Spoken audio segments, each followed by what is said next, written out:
गाली देते थे। क्या गाली देते थे कि सरंगी बजाएंगे, कटोरा लेकर भीख मांगेंगे, हम उत्तराखंड भेज देंगे। फिर आज जाके थूक के चाटने का काम किए, केवल निजी स्वार्थ में, अपने बेटों को आगे बढ़ाने के स्वार्थ में, न कि राजभर समाज को आगे बढ़ाने के लिए। मैं दावे के साथ कहना चाहता हूँ, हमारे महबूब नेता श्री अखिलेश यादव ने जब गठबंधन किया तो राजभर घुसने मत देना, वोट की तो बात छोड़ दीजिए। पूछिए 18 टिकट में क्या राजभर को आपने लाया था, जवाब नहीं दे पाएंगे। इसलिए मेरे दोस्तों, इन दोनों बहरूपियों को सबक सिखा दो। दारा सिंह की जमानत जब्त करा के ओम प्रकाश को सबक सिखाकर, और मैं सत्ता तो डबल इंजन की सरकार को, यह मोदी जी, योगी अमित शाह जी, जितने आपने वादा किया था, आज तक एक वादा पूरा नहीं हुआ। चाहे 2 करोड़ नौकरी की बात रही हो, चाहे 15-15 करोड़ हर गरीब के खाते में आने बात रही हो, करते हुए इस दल बदलुओं को तो की सबक सिखा दो। घोसी की महान जनता, सर्व समाज के भाई बहन, इन दोनों दल बदलुओं को की सबक सिखाकर भाई सुधाकर सिंह को 60,000 वोटों से जिताकर श्री अखिलेश जी के हाथों को मजबूत करेंगे। मेरी थोड़े शब्दों के साथ बुजुर्गों से आशीर्वाद लेते हुए अपने नौजवान भाई बहनों से, घोसी की महान जनता ने साइकिल पर बटन दबाकर श्री दारा सिंह चौहान को 5 साल के लिए विधायक चुनकर लखनऊ भेजने का काम किया था। चूंकि दोस्तों भारतीय जनता पार्टी से आए थे, सोचे सरकार बन रही है समाजवादी पार्टी की, तो हमें कैबिनेट मंत्री बनने का मौका मिला। जब सरकार नहीं बनी तो उन्होंने घोसी की महान जनता को धोखा देते हुए निजी स्वार्थ में भारतीय जनता पार्टी का दामन थामने का काम किए। और मेरे दोस्तों, क्या ऐसे लोगों को दोबारा चुनना चाहिए? क्या ऐसे लोगों को दोबारा चुनना चाहिए? नहीं दोस्तों, ऐसे लोगों की जमानत जब्त कराकर श्री सुधाकर सिंह, जो समाजवादी पार्टी के उम्मीदवार हैं, उनको हमारे गायक मोदी ने कहा 50,000, अरे नहीं 60,000 से जिताकर विधानसभा भेजने का काम करेंगे। ये बेटा आपसे अपील करने आया है। और साथियों, आज यहाँ एक और बहरूपिया टहल रहा है। हमारे राजभर समाज के लोग गांव-गांव में चलकर बताएंगे वो कितना ठगने का काम किया है। केवल जो है श्री अखिलेश यादव को नहीं, मैंने टिकट दिलाया था कुलसला विधानसभा से, 2 बार वहां से चुनाव लड़े थे, और जब जीते नहीं, जब किसी तीसरे को टिकट मिल गया, हमारे समाज के लोगों को एकजुट करके सुभाषपा पार्टी बनाने का काम किया। और जब उस समय दोस्तों प्रचार कर रहे थे, हमारी बहनें भी बैठी हैं, माताएं, और हमारे जो युवा साथी भी बैठे हैं, तो क्या प्रचार करते थे 2 लाइन बता के, क्योंकि कई कार्यक्रम माननीय राष्ट्रीय महासचिव जी का लगा है, वो गाँव में प्रचार करते थे, भाई हमें मौका दीजिए, हम जो है 10,000 राजभरों को नौकरी दिलाएंगे, दरोगा बनाएंगे। अभी घूम घूम कर कह रहे श्री अखिलेश जी ने एक भी नौकरी नहीं दिलाई। अरे माननीय अखिलेश जी की बात छोड़ो, आप ही बता दीजिए कि एक भी चपरासी नौकरी में चैलेंज के साथ कह रहा हूं, चाहे अनिल राजभर हो चाहे ओपी राजभर हो, दिलाने का काम नहीं किए हैं। और उन्होंने कहा था 10,000 दरोगा बनाएंगे।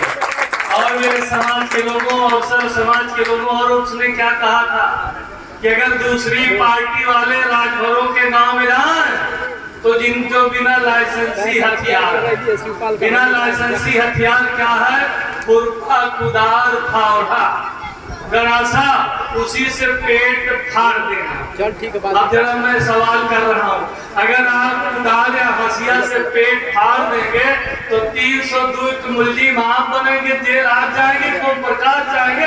अरे बड़ी तेजी से ताली हमारा समाज बता। तो इसलिए मेरे दोस्तों, उनसे सावधान हो जाइए। जब वो मेरे दोस्तों समाजवाद, जब वो भारतीय जनता पार्टी में गए, विधायक अपने अकेले दल से नहीं जीत सकते, एक विधायक मैं कहता हूँ 500, 1000, 2000 से ज्यादा वोट नहीं पाएंगे। इस समय बिल्कुल बौखला गए हैं, कहा किसको काट लें, क्या उनके मुंह से निकल जाए, क्या अमर्यादित टिप्पणी कर दे, किस शब्द का प्रयोग कर दे। बड़ा दुर्भाग्य है दोस्तों, मैं अपने समाज के लोगों से कहने आया हूँ, जब भारतीय जनता पार्टी में थे तो इन्होंने सामाजिक न्याय और आरक्षण की बात करते गए थे मेरे दोस्तों, समाज को गुमराह करके जो है भाजपा में वोट दिलाने का काम किए थे। और मेरे दोस्तों लेकिन ये छोड़िए, जब उनका निजी स्वार्थ नहीं पूरा हुआ, जब उनका निजी स्वार्थ नहीं पूरा हुआ, वो कहते हमने पार्टी छोड़ दिया। अरे पार्टी नहीं छोड़े थे, श्री योगी आदित्यनाथ जी ने उनको मंत्रिमंडल से बर्खास्त कर दिया था। आखिर वो गुमराह कर रहे हैं, फिर पानी पीकर योगी बाबा को गाली देते थे। क्या गाली देते थे कि सरंगी बजाएंगे, कटोरा लेकर भीख मांगेंगे, हम उत्तराखंड भेज देंगे। फिर आज जाके थूक के चाटने का काम किए, केवल निजी स्वार्थ में, अपने बेटों को आगे बढ़ाने के स्वार्थ में, न कि राजभर समाज को आगे बढ़ाने के लिए। मैं दावे के साथ कहना चाहता हूँ, हमारे महबूब नेता श्री अखिलेश यादव ने जब गठबंधन किया तो राजभर समाज के नाम पे 18 टिकट देने का काम किया था। मुझे तो माननीय अखिलेश यादव ने दिया। भाई हमारे सुखदेव राजभर जी आज नहीं हमारे बीच में है, स्पीकर साहब के बेटे को टिकट दिया। हम दोनों लोग तो समाजवादी पार्टी से जीते, लेकिन आपका पूछने का हक है ओम प्रकाश जी, जब आपको 18 टिकट राजभर समाज के नाम पर श्री अखिलेश यादव ने दिया, बात उतर लिए 16 टिकट आके कितने राजभरों को आपने लड़ाने का काम किया था। बोलती बंद हो जाएगी। आज हमारे नेता को गाली दे रहे, सैफई भेजने का काम करेंगे। अरे सैफई छोड़ो, पूरी दुनिया में नेताजी का घराना पूरी दुनिया में राजनीतिक मंत्री नंबर 1 का रहा और रहेगा पूरी दुनिया में। अगर सबसे ज्यादा कलेक्टर जिला पंचायत सदस्य से लेकर ब्लॉक प्रमुख से लेकर ब्लॉक अध्यक्ष से लेकर जिला पंचायत अध्यक्ष से लेकर विधायक, सांसद, एमपी, एमएलए, मंत्री, तो दुनिया में सबसे ज्यादा नेताजी का घराना था। उनको सैफई भेजने का काम करते। 12 बजे बुद्धि आती है। अरे बुद्धि तो आपकी भरबस हो गई है ओम प्रकाश जी, बुद्धि आपकी भरबस हो गई है। अब आपका स्वार्थ सिद्ध होने वाला नहीं है। अरे सदन में कुर्सी नहीं मिली, जब माननीय स्पीकर साहब, महाना साहब, जब एक पुस्तक की विमोचना अभी 4 दिन 5 दिन के लिए सदन चल रहा था, तो बरखुरदार को कुर्सी नहीं मिली। बरखुरदार कुर्सी नहीं मिली।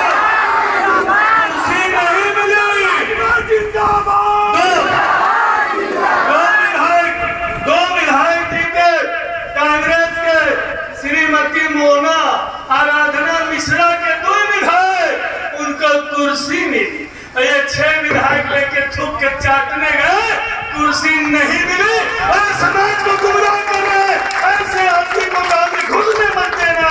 वोट की तो बात छोड़ दीजिए, पूछिए 18 टिकट में क्या राजभरों को आपने लाया था, जवाब नहीं दे पाएंगे। इसलिए मेरे दोस्तों, इन दोनों बहरूपियों को सबक सिखा दो। दारा सिंह की जमानत जब्त करा के ओम प्रकाश को सबक सिखाकर, और मैं सत्ता तो डबल इंजन की सरकार को, यह मोदी जी, योगी अमित शाह जी, जितने आपने वादा किया था, आज तक एक वादा पूरा नहीं हुआ। चाहे 2 करोड़ नौकरी की बात रही हो, चाहे 15-15 करोड़ हर गरीब के खाते में आने की बात रही हो, चाहे किसानों की आय दुगनी करने की बात रही हो, चाहे महंगाई कम करने की बात रही हो, लेकिन मेरे दोस्तों आज तक कोई वादा पूरा नहीं हुआ। क्योंकि लंबा नहीं खींचूंगा, बड़ी लंबी बातें ना करते हुए एक चीज मैं और आपसे कह के जा रहा हूँ। अरे बचा लो संविधान को, बचा लो लोकतंत्र को। अरे लोकतंत्र की दुश्मन सरकार है। अभी प्रधानमंत्री का मुख्य जो है सलाहकार ने क्या कहा, विवेक देवराय ने कहा कि संविधान बदलना चाहिए, और मोहन भागवत ने भी बिहार के चुनाव में कहा था कि संविधान की समीक्षा होनी चाहिए। अरे जिस बाबा अम्बेडकर ने हमें संविधान दिया, पढ़ने लिखने का अधिकार दिया, सत्ता स्वतंत्रता बंधुत्व भाईचारे का अधिकार दिया, नौकरी चाकरी करने का, वोट देने का, अरे नहीं चाहते। अभी जो है नए संसद भवन का उद्घाटन हुआ, अरे जिसका इसकी कस्टोडियन महामहिम राष्ट्रपति महोदय होती है, तो मुर्मू जी से उद्घाटन नहीं कराया गया। राजदंड, राजदंड। मेरे दोस्तों सावधान हो जाओ, इनकी नीयत बहुत खराब है। संविधान बदलने वाले हैं, देश टूटने वाला है, चंद पूंजीपतियों के हाथ में पूरा देश बेच दिए हैं। बातें तो 2-3 घंटा नहीं खत्म होगी, लेकिन मैं इन्हीं थोड़े शब्दों के साथ बड़ी लंबी चौड़ी बातें न करते हुए इस दल बदलुओं को तो की सबक सिखा दो। घोसी की महान जनता, सर्व समाज के भाई बहन, इन दोनों दल बदलुओं को की सबक सिखाकर भाई सुधाकर सिंह को 60,000 वोटों से जिताकर श्री अखिलेश जी के हाथों को मजबूत करेंगे। मेरी थोड़े शब्दों के साथ बुजुर्गों से आशीर्वाद लेते हुए अपने नौजवान भाई बहनों से, नौजवान भाई बहनों हो जागो, ये देश आपका है, ये प्रदेश आपका है। इस देश प्रदेश में अमन चैन शांति हो, भाईचारा हो, कानून का राज हो, सभी जातियों का सम्मान हो, सभी धर्मों का सम्मान हो, बहन बेटों की इज्जत सुरक्षित हो, पढ़े लिखे भाई बहनों को सरकारी नौकरी मिले, धरातल पे विकास हो, भ्रष्टाचार दूर हो, महंगाई कम हो। तो आइए भाईचारा बने, आइए 1 और 5 सितंबर को साइकिल पे बटन दबाकर भाई सुधाकर सिंह को जिताकर श्री अखिलेश यादव जी, श्री शिवपाल यादव जी समाजवादी पार्टी के परचम को लहराने का काम करेगा। और धन्यवाद, जय हिंद, जय समाजवाद। बहुत बहुत धन्यवाद।